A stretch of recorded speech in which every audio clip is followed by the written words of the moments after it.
ధైర్యం ఉన్న వాళ్ళకు డబ్బులు ఉండవు, డబ్బులు ఉన్న వాళ్ళకు నాలెడ్జ్ ఉండదు, నాలెడ్జ్ ఉన్న వాళ్ళకి నెట్వర్క్ ఉండదు, నెట్వర్క్ ఉన్న వాళ్ళకు ఇంట్రెస్ట్ ఉండదు, అన్ని ఉన్న వాళ్ళకి ధైర్యం కూడా ఉండదు. I'm native of Sircilla. చిన్నప్పటి నుంచి కూడా నేను చిరంజీవి గారు అభిమానిస్తూ పెరిగాను. ఇవాళ కన్స్ట్రక్షన్ రంగంలో ఒక లీడర్గా బిల్డర్స్ అందరికీ కూడా కావాల్సిన ఇన్ఫ్రాస్ట్రక్చరల్ నీడ్స్ని వారు బ్రిడ్జ్ చేస్తారు. ఆయనే పిఎస్కే గ్రూప్ అధినేత శ్రీకాంత్ పుల్లూరి గారు. నమస్తే అండి. నమస్తే అండి.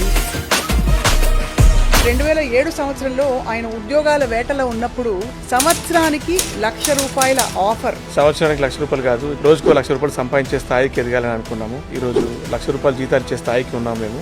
ఇది కాదు జీవితం, నేను ఇంకా కూడా ఏదో చేయాలి లైఫ్లో. ఇప్పుడు చిరంజీవి గారు ప్రజారాజ్యం పార్టీ పెట్టడం జరిగింది. కొంచెం పొలిటికల్ యాక్టివిటీస్లో చాలా యాక్టివ్గా ఉండేవాళ్ళం. సో మీ సక్సెస్కి సింగిల్ వర్డ్? 24/7 నేను టార్గెట్ ఏదైనా పెట్టుకున్నానంటే అది వర్క్ అయ్యేంత వరకు నేను దాని మీద ఫోకస్ చేస్తాను. అవ్వడం లేట్ అవుతుంది కానీ ఫైనల్లీ ఐ విల్ అచీవ్ అండి. ఈ రంగంలోకి అడుగు పెట్టేటప్పుడు కూడా మీకు చాలా ఆటపోట్లు వచ్చాయి కదా. స్టీల్ ఇండస్ట్రీ ఎలా ఉండింది అప్పుడు? ఇది అంతా ఒక సామ్రాజ్యం అండి, టఫెస్ట్ జాబ్. నా మైండ్ సెట్ ఎప్పుడు కూడా కాంపిటీషన్ అనే మైండ్ సెట్ లేదు, నాకు కొలాబరేషన్ అనే మైండ్ సెట్ తోనే ఉన్నాను. వాళ్ళు ఎలా సక్సెస్ అయ్యారు. మీకు ఎక్కడైనా బాగా పర్సనల్గా బాధ? కరోనా నాకు 2 నేర్పించిందండి. కొంత ఫైనాన్షియల్గా లాస్ అయ్యాను. ఎక్కడైనా did you face set backs at all? ప్రతిరోజు మార్నింగ్ లేవగానే లేబర్తో మాట్లాడాను, తర్వాత లారీ డ్రైవర్లతో మాట్లాడాను, తర్వాత కస్టమర్లతో మాట్లాడాను, డీలర్స్తో మాట్లాడాను.